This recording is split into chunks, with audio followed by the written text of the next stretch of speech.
All right. Hi, everyone. So I'm sorry that the room wasn't quite set up the way I had hoped it would be. So we might need to move this back and put more chairs in. And You want more chairs? get too far back. I don't want to be too far from. Here, more chairs. So you're welcome to sit in front of the. Most of it's going to be just sort of responding to me and the screen. So, anywhere you can see the screen is probably fine. Just make sure we have a screen here. That's okay. There's more chairs here. Oh, thank you. I can also.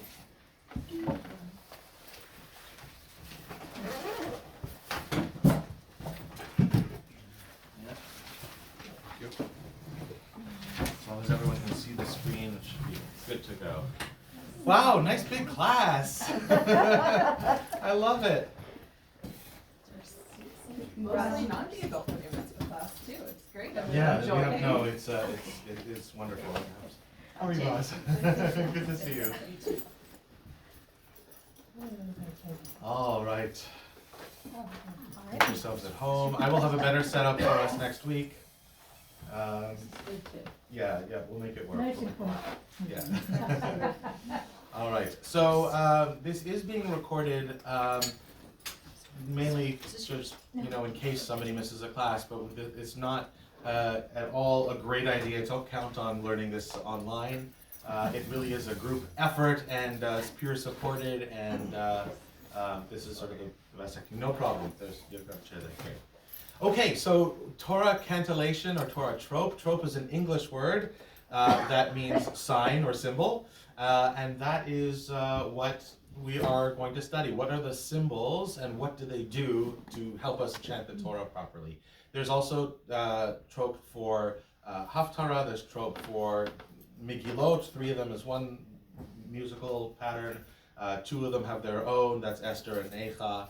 But we're going to be focusing on Torah trope with the goal of, first of all, being familiar with it when you see it on the page, and it can help you connect with the text better. So much that we do is about how we can get closer to our prayers and in this case, not just prayers.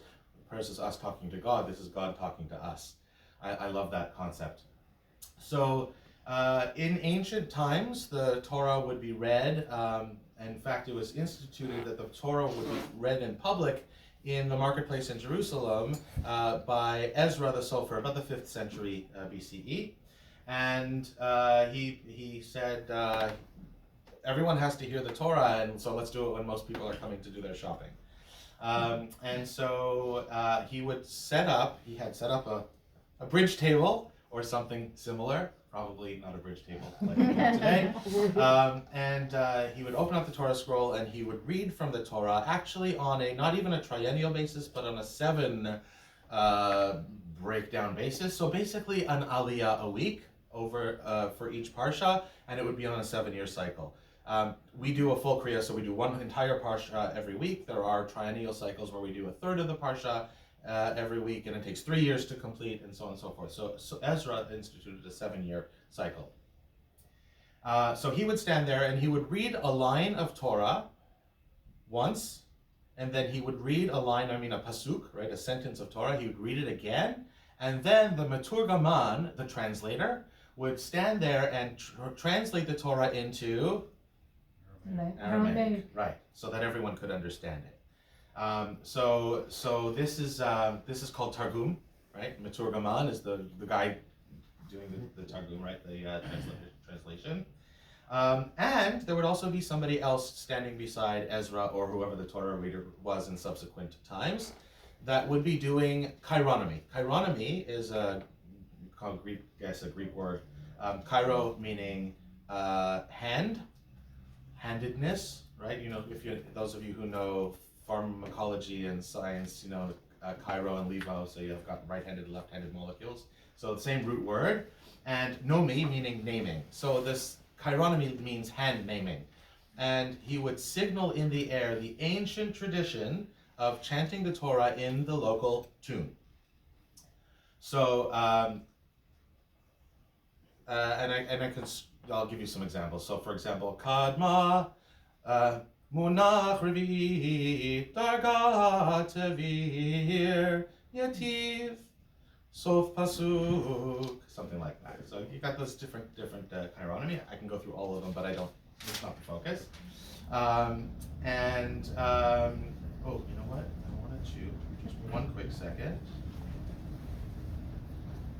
I want to be able to point to my screen for you here. Bear with me a moment. Oh, there we go. That's what I wanted. And it didn't work. Okay, never mind that. Hi, come on in. Wow, so many people, it's wonderful. Okay, but we are going to have to see the screen, so you can fill in this space here, and hopefully people will just be able to shift and still see. Yeah. As long as you can see the screen, you're in good shape. I can sit behind you if you'd like. Why don't we switch spots? I feel like my tall head is in a lot of the way. You want to go ahead then? You and I are the same height. Yeah. You're the same height, so go ahead. Okay, sure. Whichever, thank you. No problem. Okay. Yeah, as long as you can see the screen, that works for me. Thank you. All right, Greg, are you going to be able to see the screen? That's a large. Yeah. Nina Horror, as they say. Yeah, it's really nice. Okay. And one, oh, sorry, go ahead. One more thing I Yes, just need to very do is, good. oh, sorry. Is I got you, I body got check you, music? I got you. That's all right. Good. I'm sorry. Okay, so I just need to raise the camera up a little bit. Oh, I Actually, do the coffee. maybe, I can do that. yeah, just, it's the lower knob. No, up higher. That one. And then you have to just lift the whole thing up so it's above people's heads. Okay, that's too high. That's it. That'll do. Stop at the stop That'll here. do. Okay. All right. Getting the. All right. I will make sure that we have the proper space and the proper setup next week. So Next you time, can we see- get a reminder? It was in the bulletin. Yeah. Sure. You can remind. But you're here. You remembered. I did, it's in my calendar. Just teasing. But my sister-in-law, I think, forgot. Okay. I'm sorry. Okay. So back to this. So eventually, as things progressed, somebody along the line said, if we don't write these down, we risk losing them, right? So, and in fact, with the destruction of the Second Temple and so forth, we needed to write things down, right? The whole Talmud got written down, the whole, And so they came up with these symbols to represent the hand motions. And when I went, for example, Darga Tevir, well, that's right here.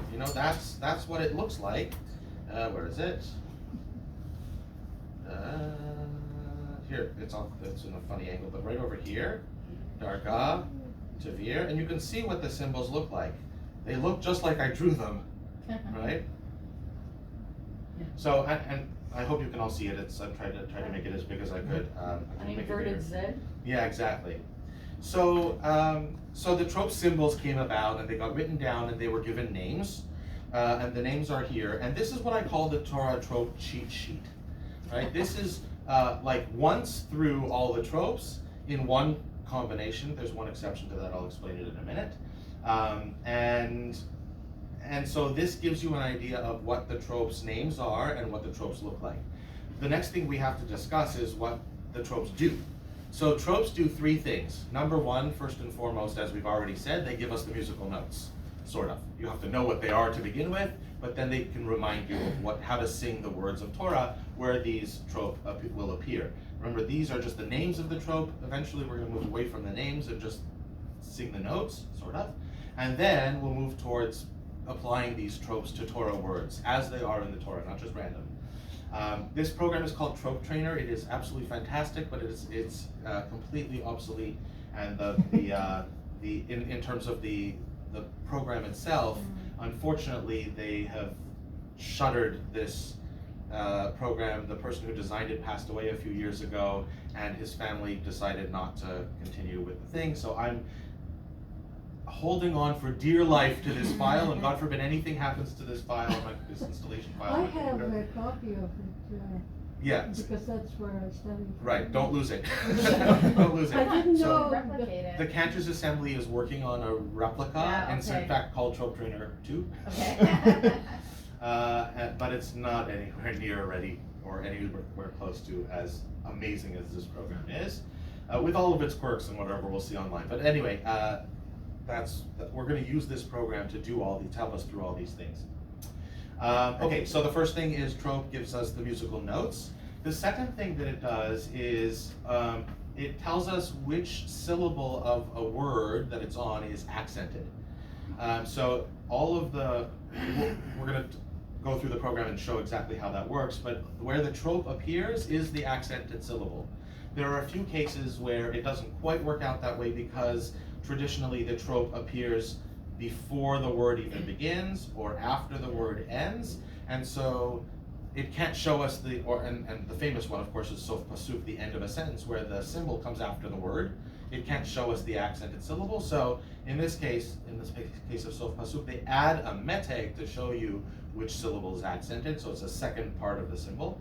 And in those cases where there's a symbol before, like after the end of the word, like a zarka or segol, or before talisha gedola, you can see this is exactly what they do.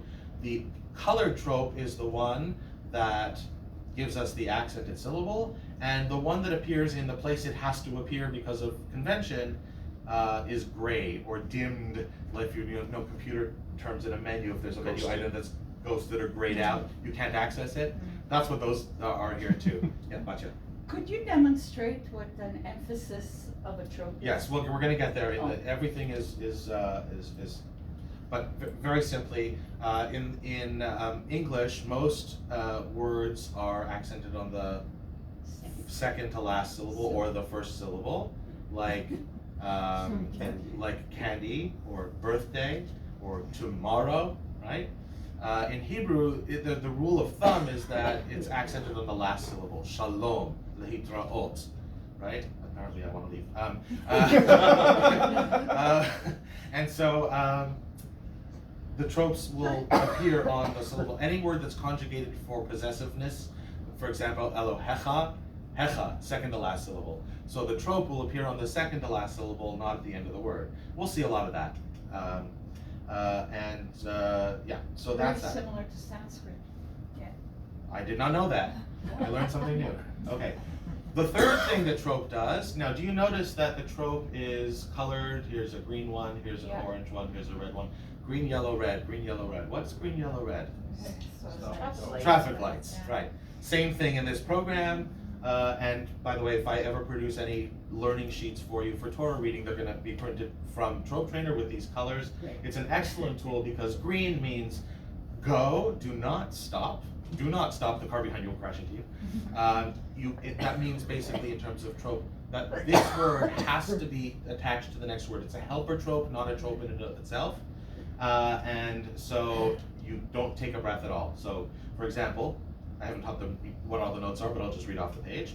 Kadma munach zarka. So I didn't stop after kadma. Kadma munach zarka. There is a trope that goes dum bum there where there's a stop, and it's called pashta. It's over here. Okay. So pashta munach sakiv katon. We're gonna get to all of that in a minute. But anyway, that's green trope.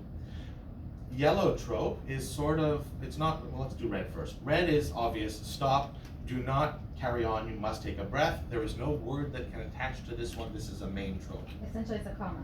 It's exactly, hey, yes, this is really good that you just said that. So, and I'll come back to that in a second. So the orange trope is sort of in the middle. It's a moment of break, but not a musical ending. It's just a break because of, because of what? What Mary just said is that it acts like a comma. So this is called, the red, yellow, and green is called pausal power.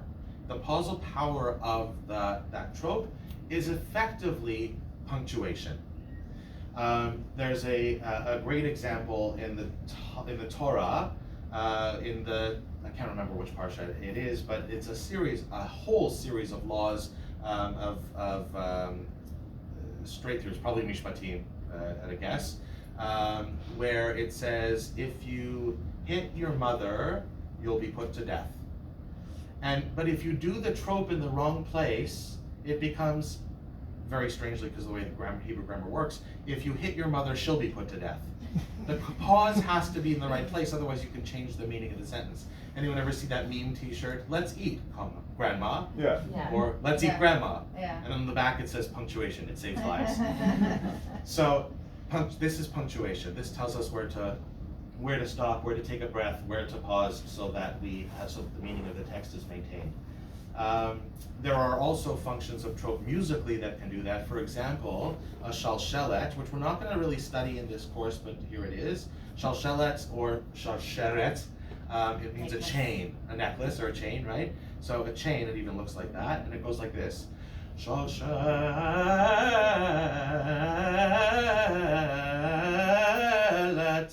Now what's happening? I'm going up and down how many times? Three times. What does shalshelet, what's the shoresh there? Shalosh, right. So it's, right? And now what does it do? Because it takes so long, it forces you to pause. For example, and Joseph tarried in his answer to Potiphar's wife, seducing him, he paused. That word, when he said tarry, has that shalshelet on it. Okay, so the music does so much for the meaning of the words. That's why it's so important. It's not as important as saying the words correctly itself. Nobody stops you if you do the wrong trope, but that's how important it is. Okay, so what I'm going to do, and this is an introductory lesson. We're likely not to get into the repeat after me phase this week, but there will be a lot of that in this course together, and sometimes we can have volunteers just try it out or whatever as we get more proficient at it. But nobody needs to be put on the spot at any time. And if you feel uncomfortable, just yell at me afterwards, and I'll make sure I don't do that again. I don't want to hurt anyone's feelings, and I want it to be smooth and comfortable. So once through the trope, it sounds like this. Kadma munach zarka, munach segol, munach legarmei, munach revi'i, mapach pashta, munach zakif katon, zakif gadol. The gray is just a cursor, like I can move it to whatever word I want. I'll just move it out of the way. Mercha tibecha munach etnachta, mercha tibecha sof pasuk. So I'll just pause at a few moments and explain various things. This mercha tibecha and this mercha tibecha are exactly the same. Mercha tibecha, and when I said once through, and there's some exceptions to that in this, is that they put that twice because mercha tibecha munach etnachta, mercha tibecha munach etnachta, and mercha tibecha sof pasuk are the two most common phrases in all of Torah reading. Every sentence that's longer than 6 words has both of them in there, likely. So they want us to hear that as a package. If you go up and there is a vertical orange line, Yep, what's that? That's part of this trope here. So this is one of those trope symbols that has 2 parts to it. Like sof pasuk at the end here has the colon part and the metev part. This has a psik part, or psik means a separation or a pause. Although we don't pause in this moment, there's another place for that. And the munach that is orange also. These two are a pair; they go together. You will find, of course, munachs that don't have the line, and you will sometimes find a line without a munach, which does something entirely different. Not musical; it's literally a pause. Like, perfect example: Adonai, Adonai, El Rahu v'Chanun Erech Hapayim V'Chesed Emet. It's a pause, grand pause, grand pause. Yeah. Okay, so I have 2 questions. One was why are some symbols above and some below? Yeah. So and the other one was there was 2 identical. Two munachs, right? With something with the munachs. It was with the corners, but they look the same to me. And yeah, they are. How do we tell them apart? Yeah, great question. I love when the questions precede the answers. It shows you're really thinking exactly the way we want to think. So let me answer the first question first. The Ta'ame Elyon and Ta'ame Tachtonim, exactly, thank you.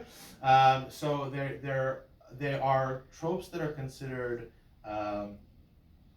it's going to sound a little funny, holier, and tropes that are considered less so. It's also alluding to the heavenly court of on high and the heavenly court of on low. There's a whole bunch of Kabbalistic reasons that they're high and low. We don't have to worry about that because the same tropes will always be high and low, right? You'll never have to worry if this shape is above or this shape is the same shape as below, do I do something different? You'll never see that. So a pashta is always going to be above. Mercha tipecha are both going to be below. Where it comes into play, that you'll see, that's right, is during the reading of the Ten Commandments, where the trope you'll see in the Chumash, right? Because there are no tropes in the Torah, by the way. I didn't mention that, right? There's nothing written in the Torah except the consonants. So take away all of the dots of any kind, and that's what it looks like in the Torah. Although they do elongate some letters. That's just typography. That's just typography. Got even more confusing. That's right. So in the Torah, in the reading of the Ten Commandments, because it's so holy, the Torah, the section is a little bit misnamed, but as you do the Tamei Elyonim, right? You do the trope that are above because they're holier, even though they're written with tropes that are below. And the reality is that only happens about halfway through the Ten Commandments, and then it goes back to kind of normal. But there's a combination of which tropes are written higher and which tropes are sung higher. And so it's complicated, but you just memorize it like any of the other Torah readings that you're going to be doing. Okay, so that's the first question. The second question was the munachs. Munach, all over the place. And Emily noticed, very obviously very musical, we know that, that the munachs look the same, but they sound different. For example, munach zarka, that was just munach, right? Here's munach segol. This one's entirely different. Munach or munach legarmei. That one looks different, so we don't worry about it. But with this one, munach revi. This one's munach zakev katon, and this one's munach etnachta. All of these are different. So how in the world do you know which munach you're supposed to do? Very, very simple. Don't think of it as a munach and a zarka, or a munach and a segol. Think of it as a munach zarka. Think of it as a munach segol. You have to look ahead a little bit. That means when you're studying it or when you're listening, be aware of it. But if you do that, then it's just munach zarka, like it's one word with two tropes on it, right? So that's the answer to your question, is that each munach has to be considered as part of what comes next. In the case of munach legarmei, what comes next is the orange line. I'll just tell you that now. Because this legarmei is like an adjective, right? And it's not always applied in all texts. So in fact, when we sing these munach legarmei, we'll sing just munach. Munach. We can do munach legarmei, it just, yeah. Because I wasn't raised with this trope, because I was raised Sephardic, I'm just curious, how many musical, okay, I guess, how many different notes are there for these same tropes? Like, clearly there's like, You mean Nuscho. in how many different... nusachim are they? And how old is the one that we're learning right now? How long has this one been? Oh, in so existence? this one is probably about, it's hard to tell exactly, but because of when tropes were written down was only about the 10th century. yeah, exactly, century? 10th century, yeah, because we were doing easily 500 years of reading, Reading. yeah, That 500 would be years when of you- reading without Yeah, having it written yeah. down. So it could go back 1,500 years, could go back 2,000 years. The idea is, this is sort of one of those things, it's not nusach, so it's different a little bit, but it's like Misinai. In theory, God gave us these sounds when God gave the Torah to Moses, which we know can't be true because it's different regionally. Like, if I was doing Torah trope in London, England, which I did, I had to learn it when I got there, it's different. It's different. And I'm not going to sing it because it can be confusing, but if you ever want to hear, I'll be happy to sing it for you separately. Right, so those are those questions. So now we go on. I'm just going to continue because I only sang halfway through. So we were here. Mercha tipecha munach etnachta. Mercha tipecha sof pasuk. Pazer. Let me get rid of the gray. It hides the trope. Pazer.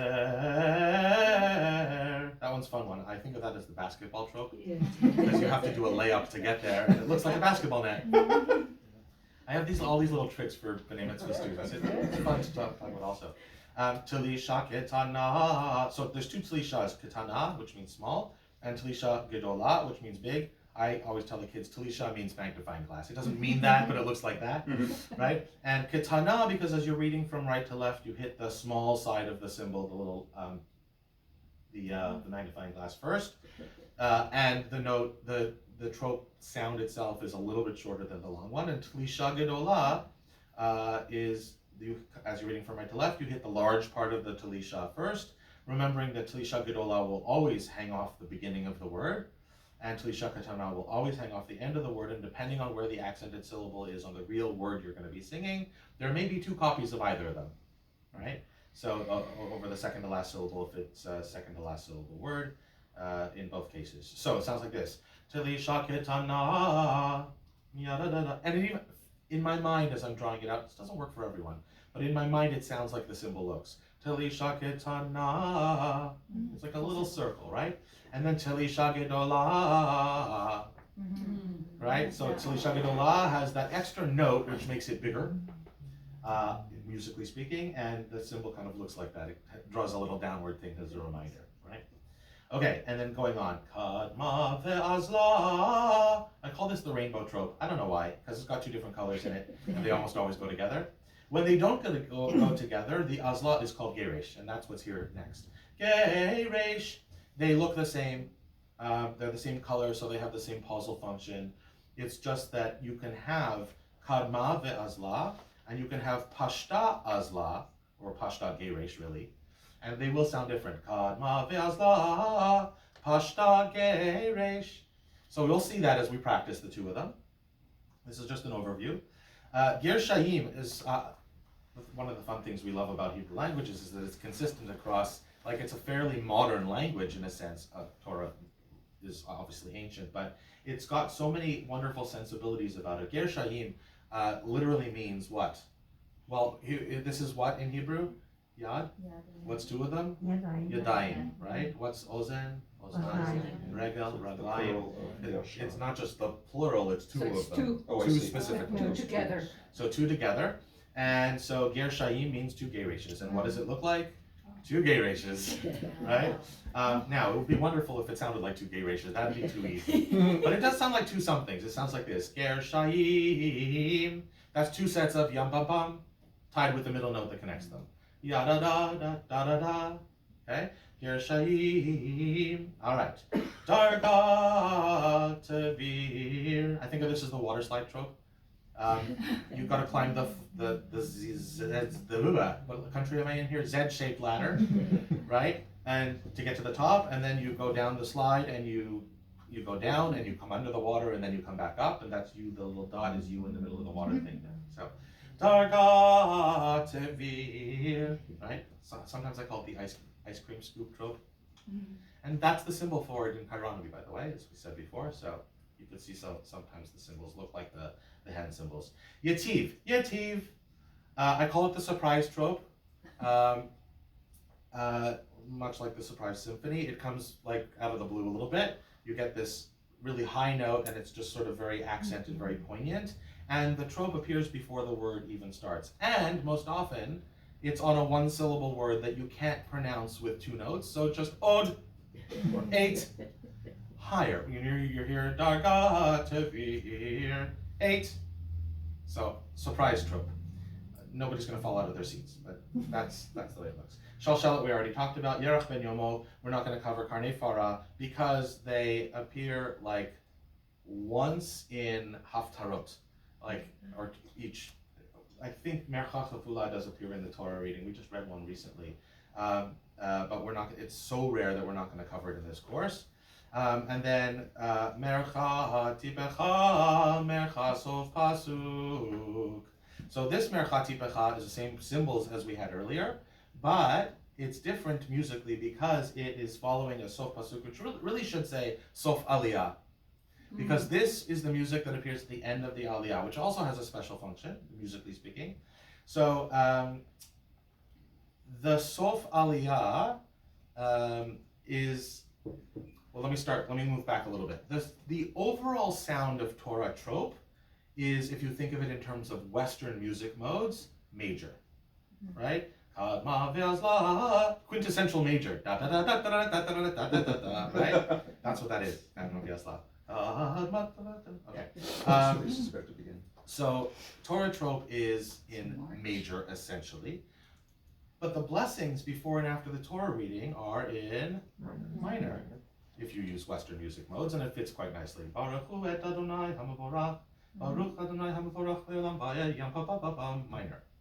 So, our sages, the cantors of old, were genius, and they made every Torah ending put back into minor so that the person reading the blessings can easily find the notes.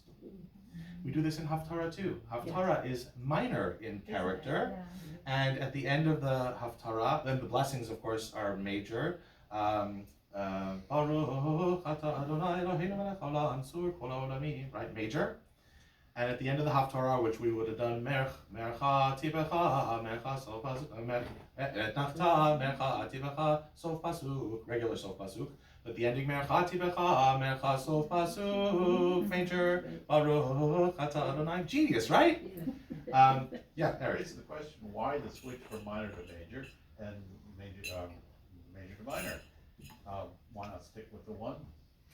Why not have the blessings be in the mode of the thing? Yeah. Nobody knows. Probably because the blessings, Came later. To distinguish. they can't. Yeah, they would have come later. I don't know. It's a good question. I didn't expect. It's a good question. I have an answer. I had a terrible time learning when I was learning Haftarot with the first phrases always. And the trick to do it is to read the bracha and then to start, because that just takes you into that, and then it takes you normally into the one. And it was without analyzing it, but I think that's the reason why, because it changed mode from the blessing at the beginning and then going into the Haftarah. Into the Haftarah. So I Yeah. think there is a clue in And that. I no longer need to do that, but at first I really had to do that. Right. I think that's a clue in terms of the temporal nature of the Torah and the blessings versus the Haftarah and the blessings. Remember, the Haftarah were written 1,500 years after the Torah, right, by the prophets in Israel, right, ancient Israel, but not that ancient. So there, the blessing that was invented, composed, both in terms of the words and the music, corresponded, right? So you had we said, we're going to read Haftarah, and we need a blessing because the rabbis are now commanding it. So you say a blessing on everything were commanded either by the sages of old or by the Torah, the Rabbanan D'Oraita. So the blessing that they came up with, they said, we're going to do this in Haftarah Trope. Not so in Torah, probably because it's more ancient, and that maybe the two came together, or maybe the two, I don't know. Nusach itself, which dictates the scale that the blessings are based on, is a different system than Trope, and one may be, one certainly is that the Torah Trope is going to be older than the blessings. But anyway, okay, so we have gone through all of that. Let us, yeah, Emily. What was the word for the hand gesture? Chironomy, C-H-I-R-O, Chiro, Nomi, N-O-M-Y, chironomy. Thank you. And if we complete the course faster than we think we will, we can learn the chironomy after. And just one more question. All more questions, please. So it seems to me, in my experience listening to you, Cantor, that there are times when you change keys, even though the relative melody is the same for the cantillation. You will sometimes just make a key change, just, I don't know, to keep it interesting or to distinguish something for that particular day or time. Is that the case? Like, am I correct that you keep the cantillation melody, but you can sometimes alter the key that you're in? Or am I getting that wrong? Is there something else? I might apply a key change in just a musical sense within the davening, but unless I found I started Torah too low for my voice and it's uncomfortable, then I wouldn't change. Okay. So it's not for any particular sort of. Although the kids will all the time. They don't have the keys on it. But right, but again, very astute, and sometimes that is important. Sometimes there's word painting that goes on when I'm doing that. That's for another course. Okay. All about Nusach. Okay. So just one. Yeah. So is this Nusach Ashkenaz? It's not Nusach at all.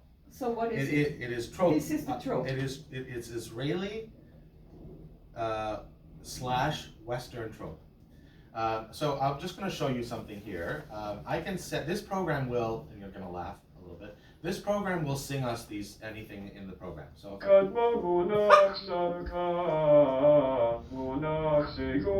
it's not exactly how I would teach you to do it, but isn't that interesting? Yeah. It's actually quite amazing how they made that work. Yeah, the pitch It's is crystal clear or whatever. And so, but what I want to show you is Can we get that program? no.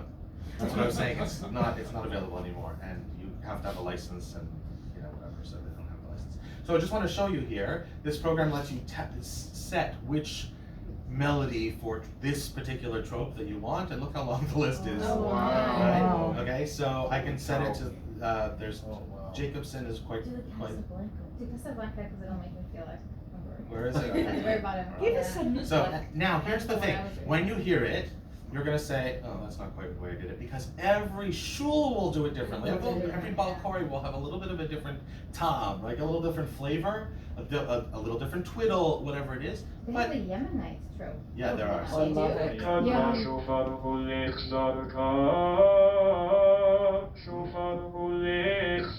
Different words entirely.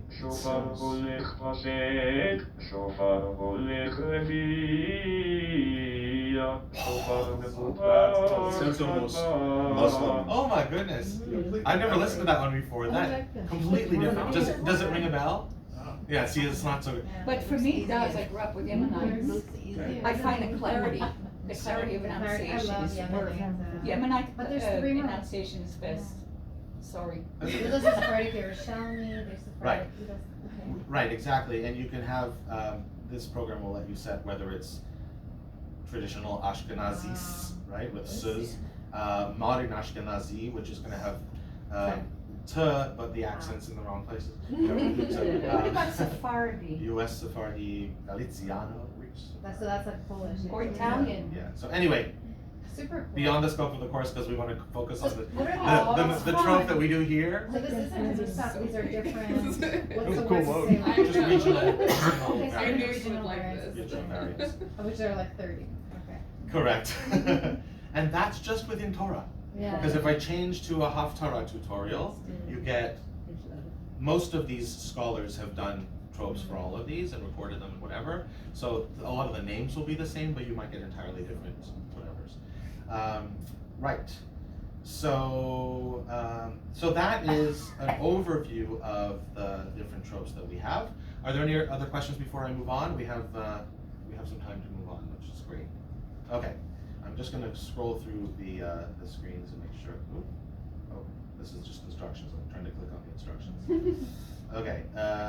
Okay. So this we've talked already about that. We've talked about that.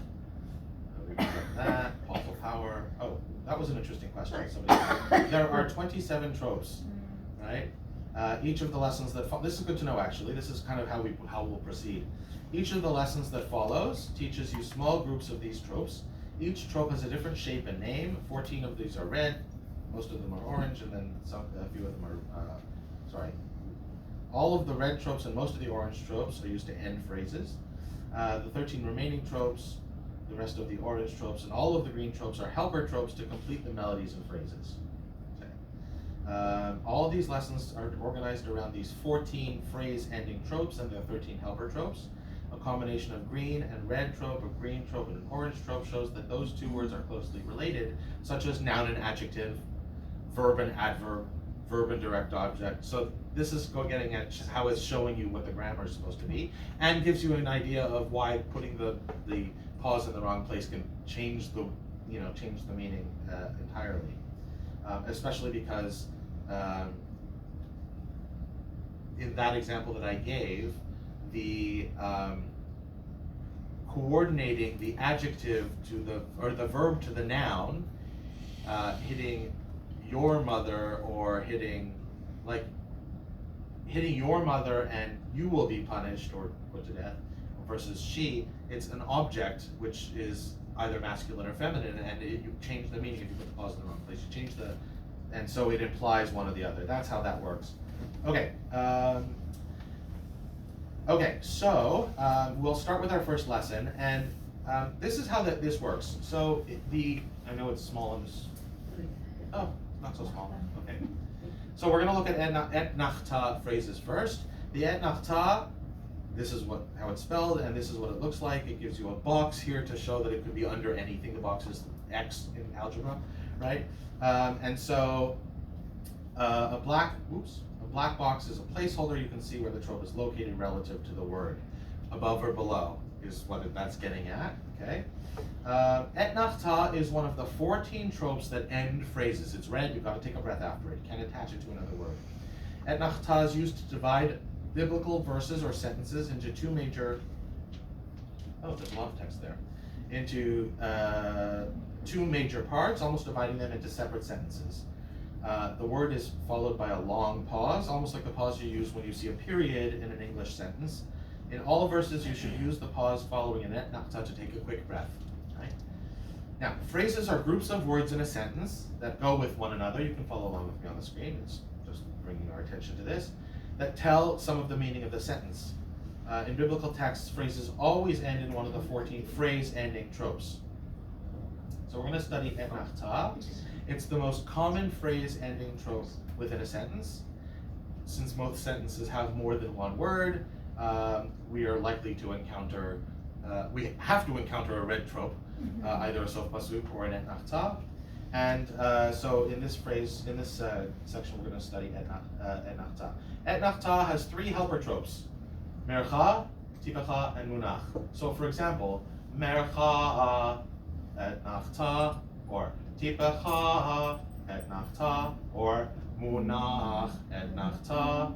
So what we're going to do in these lessons, we'll start off right here as we do repeat after me. So mercha etnachta, mercha etnachta. Now tipacha, remember mercha tipacha. So we're going to just do the tipacha part. Tipacha etnachta, tipacha etnachta. Good. And when munach comes before it, it's this downward descending pattern. It comes back up. Munach etnachta.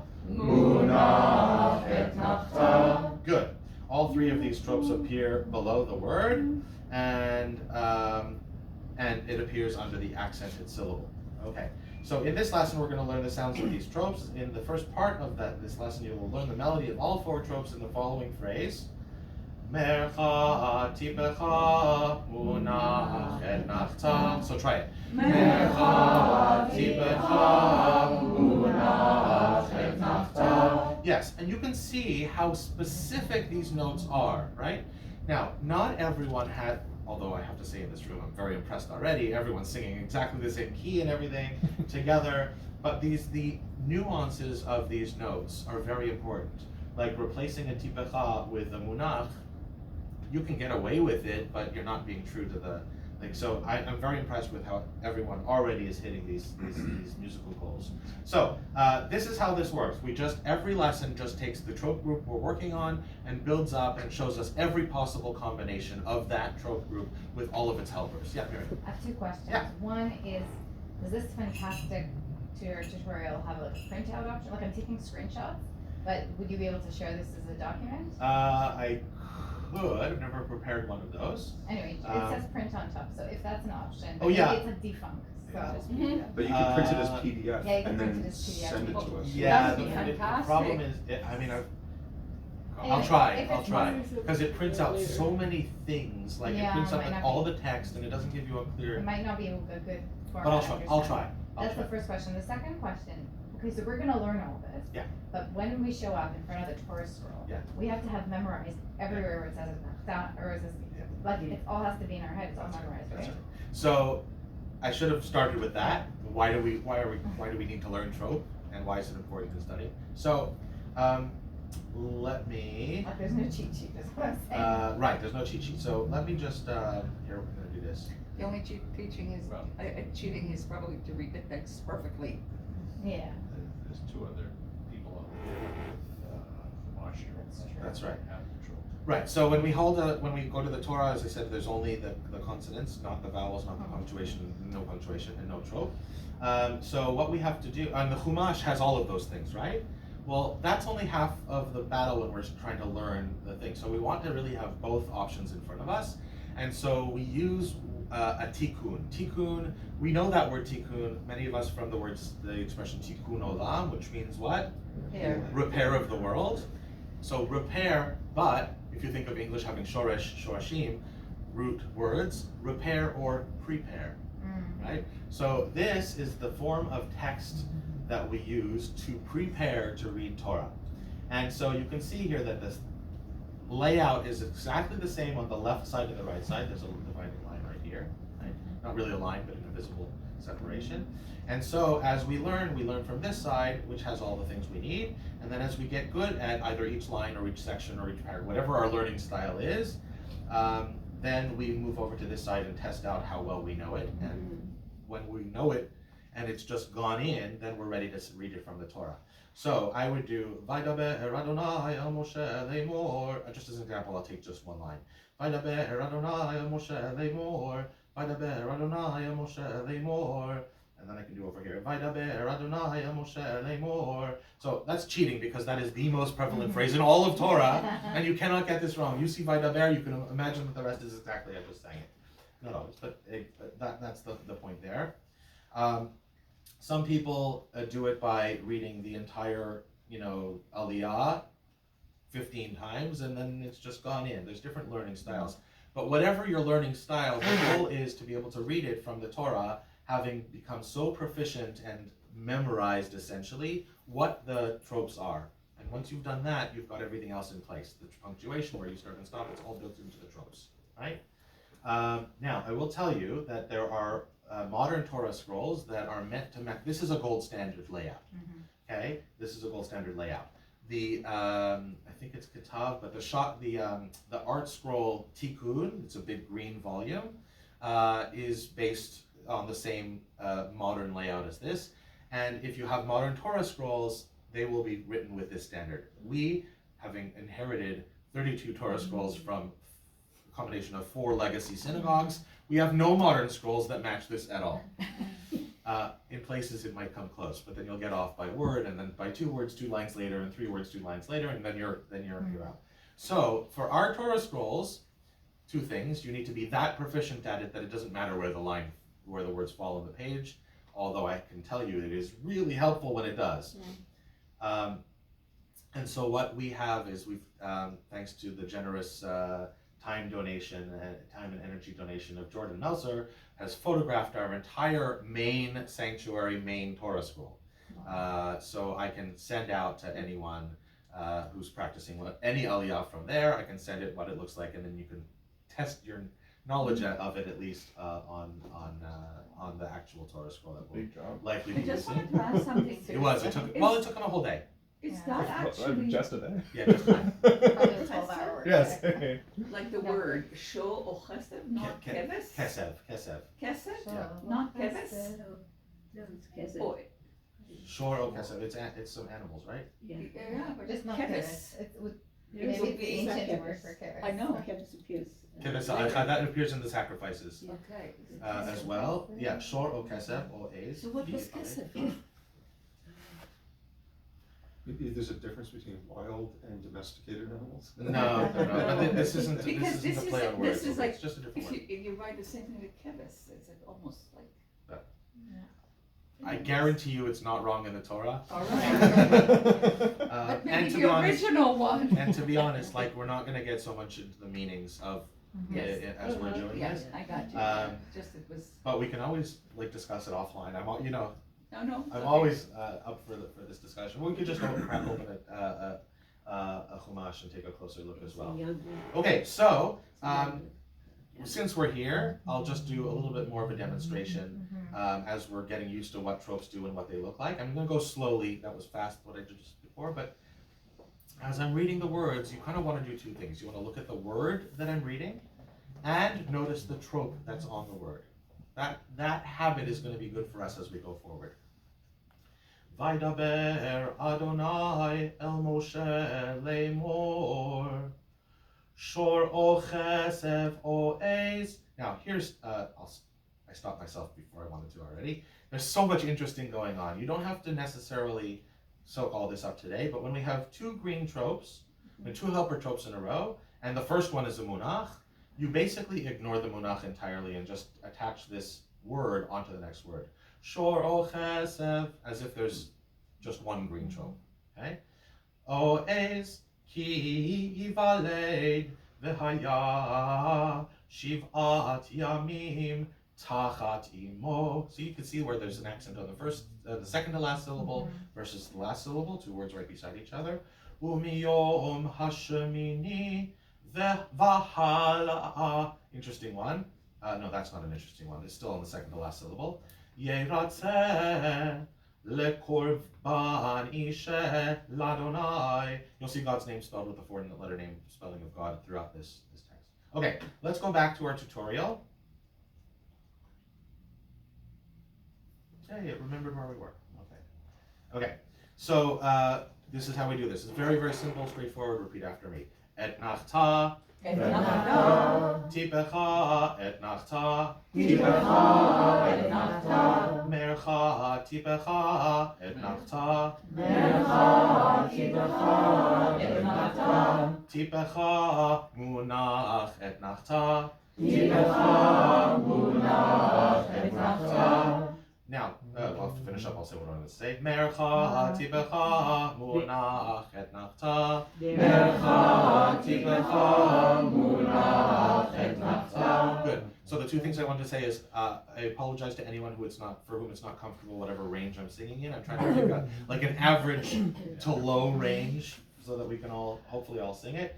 And the other thing is to say that because we're a large group, that's wonderful. That's exactly what we want. It's hard for me to pick out if anyone's not doing it exactly right. So do rely on your friends beside you, and I don't want anyone to criticize anyone else. So don't say you're doing it wrong. We don't want to do that. If you over time you pick up the gist of it and understand how these things work and do it in your own way, that's what we want. When you're up at the Torah, you're you do you. Right? If you make a mistake on the trope, not the end of the world, as long as it doesn't throw you off and whatever. Even if it does throw you off or something happens and you lose concentration, there's two helpers up there, sometimes three if it's a B'nai Mitzvah kid. We'll have the two helpers plus I'll be up there. And it's a warm, understanding environment, so it's okay if you make a mistake. Everyone does, including the professional Torah readers. They have to get corrected from time to time. Torah reading has to be word perfect, right? So we have to read exactly what's intended. Otherwise, we have to be corrected, which is okay. The correctors are there to help us get it right. Okay, so that is our first section there. But now, how do we do these exercises? How do we learn? So in this section, the trope trainer is going to give us random combinations of all the tropes, so we get practice doing that. So Mercha tipecha munach etnachta. Mercha tipecha munach etnachta. I'm going to ask it to give me the next exercise, and it gives us this. Let's see if we can do this together. Tipecha munach etnachta. Very good. So now that was a little bit risky of me to have you do it on your own right away like that. But you did great. So let's do another one. Mercha, 1, 2, 3. Mercha tipecha etnachta. Good. So now we see where we have to be careful to not, like our instinct is to do mercha tipecha munach etnachta. But etnachta in itself, remember, is just etnachta, etnachta, right? So here, mercha tipecha etnachta. It's very literal. Like Hebrew itself, is very, very easy to learn Hebrew decoding. It's actually very easy to do trope decoding because they're very consistent. There are some examples where we've chosen to, for musical purposes, to modify how the music works over the course of a word or two, but don't worry about that. We'll see when we get there, if we get there in this program. Let's do another one. 1, 2, 3. Tipecha munach etnachta. Good. And this one. Mercha tipecha etnachta. Well done. And this one? Tipecha munach etnachta. Yes. And this one? Mercha tipecha munach etnachta. That's great. We could do this all day because there's only 4 tropes in this grouping, so we can keep doing this. But I want to move on, since we only have 5 minutes left, to the next exercise within this thing, with this system, which is these wonderful boxes. So now we sing the names of the tropes, but without the names showing on the screen. So I would do this. And you do repeat after me for the first few. Mercha tibecha munach etnachta. Do that with me. Mercha tibecha munach etnachta. This one. Tibecha munach etnachta. Agree with me? That's good. And this one. Mercha tibecha munach etnachta. Etnachta. Good. And this one. Tibecha munach etnachta. See, I think this is the more valuable exercise to spend more time on. 1, 2, 3. Mercha tibecha etnachta. Good. This one. Tibecha etnachta. Good. And this one.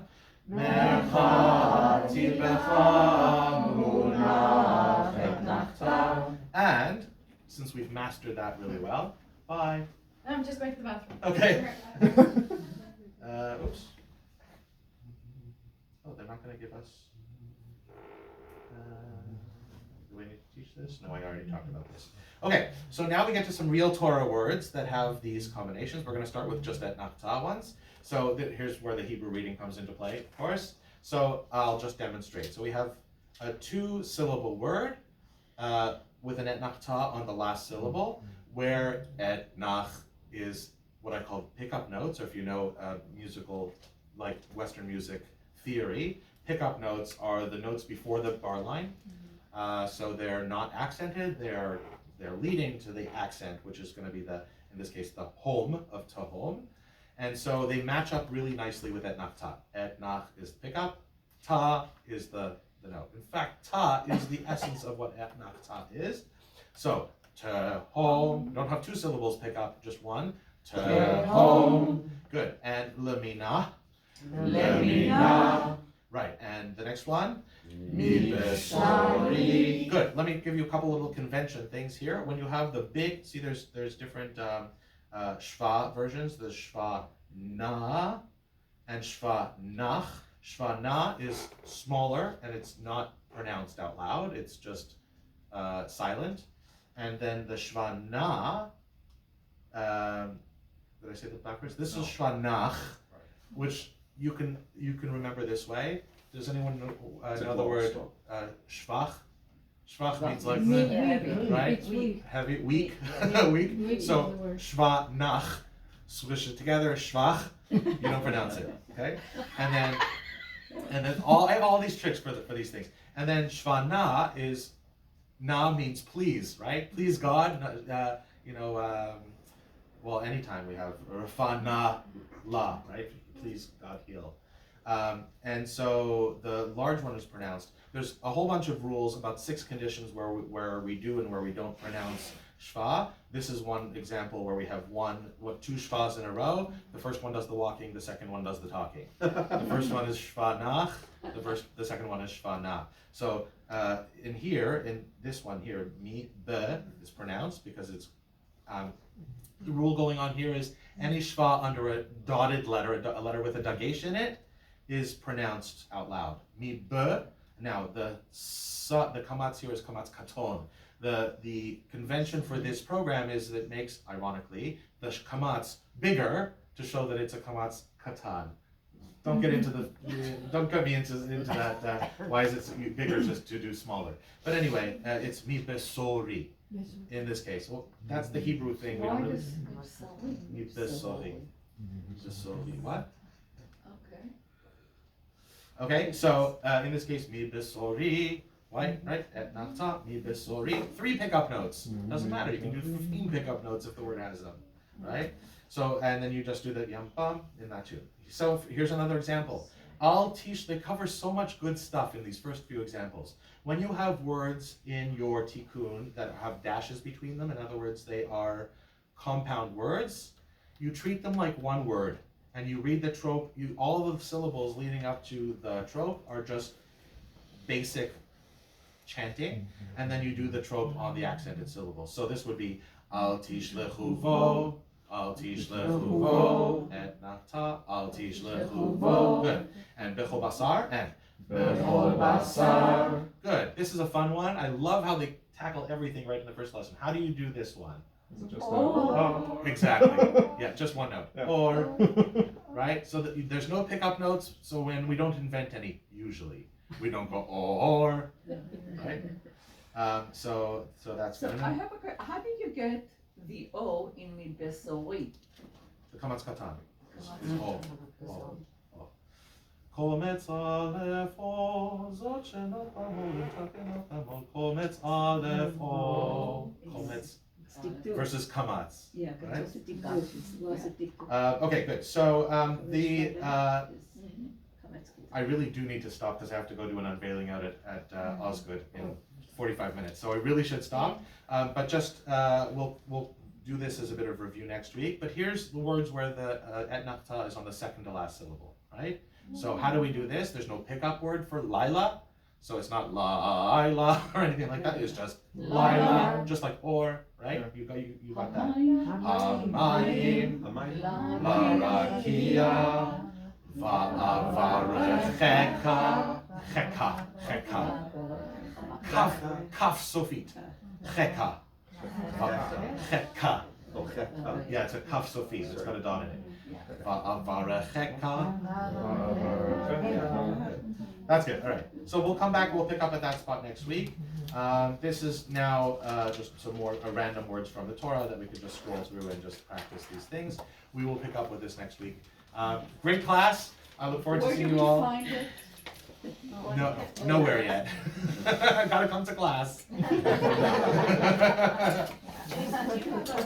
list of roster of our names to say things? If you've all registered, yes. Oh. If you haven't registered, it went out in this past week's Thursday e-blast. Just register so I have everyone's email address, and I'll send us reminders and materials that might be helpful. Yeah. Right.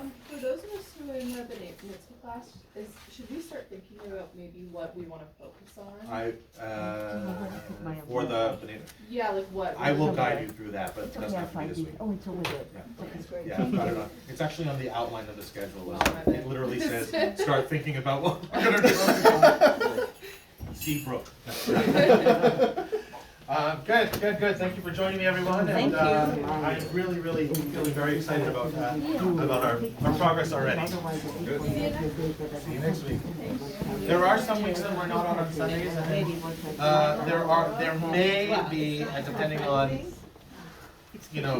the way schools run and life cycle events and so forth, where we may have to have some changes, might put it on the evening one night, whatever, but I don't foresee any of those exactly yet. So, I'm good. gonna miss one concert with my daughter. Thank you. Okay, thank you everyone. I'm just gonna grab my camera. Cantor. My pleasure. Cantor Green. Yes. Probably will have to make